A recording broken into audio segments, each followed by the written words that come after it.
ఏది అయినా ట్రై చెయ్యి ఆచి చికెన్ మసాలా. ఆచి చికెన్ మసాలా, తెలుగు వారి #1 choice, Telugu matrimony. Avinash Reddy arrest, Jagan కొంప మునిగినట్లేనా? వివరాల్లోకి వెళ్ళినట్లయితే ఈ మద్యం కుంభకోణానికి సంబంధించిన ఎపిసోడ్ మరలా తెరపైకి వచ్చింది. ఏదైతే గతంలో అనేక పర్యాయాలు, అనేక మంది పేర్లు, చాలామందికి బెయిల్ వస్తున్నాయి, ఇంకొంతమంది బెయిల్ రద్దు అవుతున్నాయి, ఇంకొంతమంది బెయిల్ ప్రయత్నాలు విఫలమవుతున్నాయి. ఇవన్నీ జరుగుతున్న తరుణంలో ఇప్పుడు తాజాగా వచ్చిన అప్డేట్ ఏంటి అంటే అవినాష్ రెడ్డి, వైఎస్ అవినాష్ రెడ్డి కాదండి, వైఎస్ అవినాష్ రెడ్డి అంటే మళ్ళీ అది వేరే కేసు, ముప్పిడి అవినాష్ రెడ్డి అని చెప్పేసి ఇప్పుడు ఈ మద్యం కుంభకోణంలో కీలకమైన పాత్రధారి, సూత్రధారి, కింగ్ పిన్ను, అలా ఎన్ని బిరుదులు పెట్టుకున్న ఒక వ్యక్తి ఉన్నారు కదా, A1 రాజ్ కేశిరెడ్డి. ఆ కేశిరెడ్డి కో బ్రదర్ అంటే తోడలుడే ఈ ముప్పిడి అవినాష్ రెడ్డి అట. ఈ కుంభకోణానికి సంబంధించిన దాంట్లో మొదటి నుంచి కూడా అసలు మనీ రూటింగ్, ల్యాండ్ ఎటు నుంచి ఎటు ఏ విధంగా చేశారు ఏంటి అనేది ప్రతి ఒక్కటి కూడా ఈ ముప్పిడి అవినాష్ రెడ్డికే తెలుసు. అందుగురించే ఎప్పుడైతే ఈ మద్యం కుంభకోణానికి సంబంధించిన ఎపిసోడ్లో సిట్ నియమించిందో రాష్ట్ర ప్రభుత్వం, ఇమీడియట్గా అతన్ని విదేశాలకు పంపించేశారు రాజ్ కేశిరెడ్డి. అది ఎక్కడికి పంపించాయంట? మామూలుగా మనం ప్రొఫెషనల్గా మాట్లాడుకోకుండా క్యాజువల్గా మాట్లాడుకుంటే ఏదో మన చిరుత సినిమాలో అనుకుంటా కదా, ఆలీ అంటాడు బాగున్నారా అని, అలా థాయిలాండ్కి పంపించాడంట ఆయన. ఆ థాయిలాండ్ వెళ్ళి అక్కడ నుంచి అనేక దేశాలు అటు తిరుగుతా, ఇక ఈలోపు ఏంటి అంటే ఈ మన రాజ్ కేశిరెడ్డికి బెయిల్ రావట్లా. ఎందుకు బెయిల్ రావట్లేదంటే ఇప్పటికి 10 నెలలు అయింది. మొన్న కూడా సుప్రీంకోర్టుకి వెళ్తే సుప్రీంకోర్టు ఇచ్చిన కామెంట్స్ నార్మల్ కామెంట్స్ కాదు. నువ్వు 3,500 కోట్ల కుంభకోణం, 700 కోట్లు నువ్వే లాగేసేవు అనేది ఉంది. సో ఈ నేపథ్యంలో 10 నెలలేగా నువ్వు జైల్లో ఉంది అని చెప్పేసి సుప్రీంకోర్టు ఈ ఒక వ్యక్తిని ఉద్దేశించి మాట్లాడింది అంటే అది ఆషామాషి వ్యవహారం కాదు. ఇదే తరహాలో ఇక్కడ ఈ రాజ్ కేశిరెడ్డి బెయిల్ కోసం అనేక ప్రయత్నాలు చేస్తుంటే చివరిగా చెప్పింది ఏంటి అంటే, ముందుగా ఆ ముప్పిడి అవినాష్ రెడ్డి ఎక్కడ ఉన్నాడో అతను వస్తే కానీ ముందు ఈ వ్యవహారం తెలుస్తుంది, అప్పుడు నీకేమైనా బెయిల్ మంజూరు అయ్యే ఛాన్స్ ఉంది అని చెప్పేసి అంటే, అప్పుడు తన లాయర్ల ద్వారా ముప్పిడి అవినాష్ రెడ్డి ఎక్కడ ఉంటాడో తెలియకుండా ఎలా ఉంటుంది, ఇతనే కదా పంపించింది. సో అతనికి మెసేజ్ కన్వే చేసి అతనేం చేశాడు, విపరీతంగా బెయిల్ కోసం ప్రయత్నాలు, హైకోర్టు, ఆ తర్వాత సుప్రీంకోర్టు, ఏ కోర్టుకి వెళ్ళినా ఇక తప్పదు. చివరికి లుకౌట్ నోటీసులు జారీ అయ్యాయి. ఆ లుకౌట్ నోటీసులతో పాటుగా ఇక డైరెక్ట్గా మీరు వచ్చి లొంగిపోండి, అరెస్ట్ కావాల్సిందే అని చెప్పేసి ఆదేశాలు జారీ అయిన పిమ్మట ఇక నో అదర్ ఆప్షన్ అని చెప్పేసి ఫీల్ అయ్యారేమో తెలియదు, కానీ మొత్తానికి అవినాష్ రెడ్డి వచ్చేసి నిన్న ఉదయం పోలీసుల దగ్గర సరెండర్ అయ్యారు. అయిన తర్వాత ఆయన తీసుకెళ్ళి ఏసీబీ కోర్టులో ప్రవేశపెడితే శుక్రవారం వరకు, అంటే ఈ రోజు వరకు ఆయనకి రిమాండ్ విధించారు. అదేంటి ఈ రోజు వరకే రిమాండ్ విధించడం ఏంటి అనుకుంటే, ఇక్కడ ఏంటి అంటే వీరితో పాటుగా ఇప్పుడు ఆ టీం ఉన్నారు కదా ఆల్రెడీ లోపల, వాళ్ళకి సంబంధించింది కూడా ఈ రోజుతో రిమాండ్ కంప్లీట్ అయిపోద్ది. వీళ్ళందరూ కలిపి హోల్సేల్గా కోర్టు డిసైడ్ చేస్తుంది రిమాండ్ ఎప్పటి వరకు పొడిగించాలనేది. ఇక విషయానికి వచ్చేసరికి దీంట్లో ఈయన ఇప్పుడు విదేశాలు వెళ్ళి అక్కడ నుంచి అనేక దేశాలు పర్యటించి చేశాయంటే ఈ విలాసాలకి, ఈ ఖర్చులకి డబ్బులు ఎక్కడి నుంచి వచ్చినాయండి? ప్రజల సొమ్ము కాదా? వీళ్ళు అప్పనంగా ప్రజలు ఎవరైతే మద్యపాన ప్రియులు ఉంటారో వాళ్ళ యొక్క వీక్నెస్ని అదునుగా మార్చుకొని ఇష్టానురీతిగా డిస్టిలరీస్ రూపంలో ఆ స్పిరిట్ని తయారు చేసి ఎవరైతే ఆ మద్యపాన ప్రియులు ఉంటారో వాళ్ళ కుటుంబాలను చిదిమేసిన పాపం, ఆ రక్త మాంసాలతో వీళ్ళ డబ్బులు సంపాదించి వీళ్ళు విలాసవంతమైన జీవితాలు, విదేశాలకు వెళ్ళి అక్కడ ఫ్లైట్లు, లగ్జరీ హోటల్స్, వీళ్ళ మరి వీటన్నిటికీ ఎవడు కడతాడు డబ్బులు? ఇప్పుడు ప్రభుత్వం కావచ్చు, లేకపోతే కోర్టు కావచ్చు, ఇవన్నీ కూడా వ్యవహరించాల్సింది ఏంటి అంటే వీళ్ళని శిక్షించడం ఒకటే సరిపోదండి.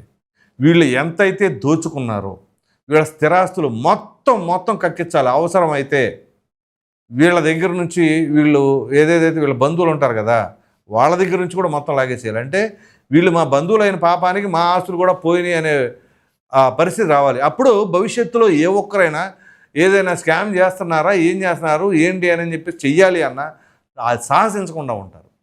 అలా కాకుండా ఇక్కడ అంత బాధ్యతారహితంగా అసలు మంద కాదు కదా, 5 ఏళ్ల పరిపాలన ఇచ్చిన పాపానికి ఎంత దారుణం.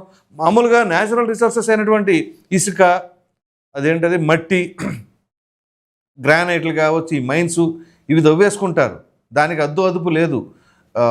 నేను మీకు చెప్తే ఒక కొండ ఉంటుందండి, ఎక్కడ మన గుంటూరు నుంచి రైల్వే ట్రాక్ రూట్లో నల్గొండ టువర్డ్స్ నల్గొండ కానీ అటు గుంటూరు వెళ్ళేటప్పుడు కానీ తగులుతుంది అది. అంటే గుంటూరుకి అవుట్స్కట్స్లో వస్తుంది. మామూలుగా మనం కొబ్బరికాయలు ఉంటాయి కదా, దేవుడికి కొబ్బరికాయలు కొడతాం కదా, కొబ్బరికాయలు కుట్టిన దాన్ని మామూలుగా పిల్లలు కానీ ఎవరైనా తినమంటే తింటారు. లేదా అప్పుడప్పుడు మనం ఎక్కడైనా సరే వేరే చోట్ల గబక్కన కోతి ఎతికిలిపోయింది అనుకోండి, మామూలు గీరుకొని తింటారు చూసారా, ఆ కొబ్బరి చెప్పిన ఆ తరహాలో తయారు చేసే కొండనే. నేను గత కొన్ని సంవత్సరాలుగా ట్రావెల్ చేస్తూనే గమనిస్తూనే ఉన్నా, చివరికి అది అప్పడంలాగా పలసగా అయిపోయింది ఆ కొండ కూడా. అలాంటి పరిస్థితి తీసుకొచ్చారు. సో ఇటువంటివి న్యాచురల్ రిసోర్సెస్ అన్నీ కూడా కొల్లగొడతమే కాకుండా ఈ మద్యపానం అనే వీక్నెస్ దాన్ని అడ్డం పెట్టేసుకొని ప్రభుత్వం అమ్మేస్తుందని చెప్పి ఆ రకంగా పేదలను కావచ్చు, లేకపోతే ఆ వీక్నెస్ ఉన్న వాళ్ళని కావచ్చు, వాళ్ళ కడుపు కొట్టి వాళ్ళ కుటుంబాలను రోడ్డు పాలు చేసి ఇంకొంతమంది అయితే ప్రాణాలు కోల్పోయి ఆ రకంగా చేస్తే వీళ్ళేమో కోట్లు దోచేసుకొని ఎలక్షన్లో డబ్బులు పంచడం ఒకడు, మరలా ఇక్కడ కొంతమంది ఏమో ఇంకో దానికి ఉపయోగించుకోవడం, విలాసవంతమైన జీవితం, లగ్జూరియస్ కార్లు, ఇదంతా ఆ పేద ప్రజల రక్త మాంసాలతో తీసుకున్నదన్న భావన ఎప్పుడైనా ఏ పూటైనా కలగట్లేదు. సిగ్గుపడాలి కదా. ఇలాంటివి చేసేవాళ్ళకి అలాంటివి ఎందుకు ఉంటలేదా ఆ ఆలోచన, ఆ బాధ. నిజంగా వాళ్ళు కాయా కష్టాలు చేసుకొని రోజుకో 300 400 లేదా 500 సంపాదించి అందులో 200 ఈ మద్యానికి పెట్టి దానివల్ల వాళ్ళ ఆరోగ్యాలు ఇంత నాశనం అయిపోయేలాగా చేసింది రాష్ట్ర ప్రభుత్వమా? చివరికి ప్రజలను కాపాడాల్సిన ప్రభుత్వమే అలా పీక్కుతింది అంటే ఇంక ప్రజలు కూడా ఇవుడు పట్టించుకుంటాడు. అందుకు కదా ప్రజలందరూ కూడా ఊవెత్తున ఎదురు తిరిగింది, అడ్డం తిరిగింది మొన్న. సో ఈ ముప్పిడి అవినాష్ రెడ్డి, రాజకేశి రెడ్డి, ధనుంజయ రెడ్డి, సజ్జల శ్రీధర్ రెడ్డి, ఇలా రెడ్లందరూ కలిసి అక్కడ ఎంతోమంది పాపం ఆ రెడ్లే బలైపోయారు ఒక విధంగా చెప్పాలి అంటే. సో ఇది ఒక తంతు. మరి వీటితో పాటుగా ఐఐటిఎన్లు వాళ్ళేదో మాకు జాబు కావాలి అన్న పాపానికి వాళ్ళకి తీసుకొచ్చి వాళ్ళ కెరీర్ మొత్తం స్పాయిల్ అయిపోయింది. ఇప్పుడు ఏది ఆ అపార్ట్మెంట్లో గోడౌన్లో డబ్బులు ఆ ప్యాకెట్లుగా అట్టపెట్టెల్లో పెట్టేసి దానికి కాపలానా వాళ్ళు. చివరికి ఇప్పుడు వాళ్ళ భవిష్యత్తు ఏమైంది? వాళ్ళ పేరెంట్స్ ఏం ఫీల్ అవుతారు? మా అబ్బాయిలను ఐఐటిఎన్లు చదివించి చివరికి ఇది పరిస్థితి, కేసులు, జైళ్ళు. వాళ్ళు ఎప్పుడైనా అబ్రాడ్ వెళ్దాం అనుకుంటే వాళ్ళ ఆ కళ కూడా పోయినట్లేక ఇది పరిస్థితి. జీవితాంతం ఎక్కడ ఉద్యోగం చేయలేరు, వేరే దేశం వెళ్ళలేరు, ఇక్కడ ఉన్న చోట నేను ఐఐటిఎన్ గ్రాడ్యుయేట్ అని చెప్పేసి చెప్పుకోలేరు. అలాంటి దుస్థితికి వచ్చారు వాళ్ళు. సో ఒక 5 ఏళ్లలో ఎంతమంది జీవితాలు, ఇటు ఆ మద్యం తాగినోడు అయిపోయాడు, అమ్మినోడు అయిపోయాడు, ఆ డబ్బులు నొక్కినోడు అయిపోయాడు, అందరి జీవితాలు స్మాష్ కదా. సో ఇప్పుడు ఇది రాజకేశి రెడ్డికి ఎలా చుట్టుకుంటుంది? చుట్టుకునేది ఏముంది, ఆల్రెడీ మెయిన్ ఆయనే కాబట్టి. దీని నుంచి మరలా ఇంకెక్కడికి వెళ్ళబోతుంది?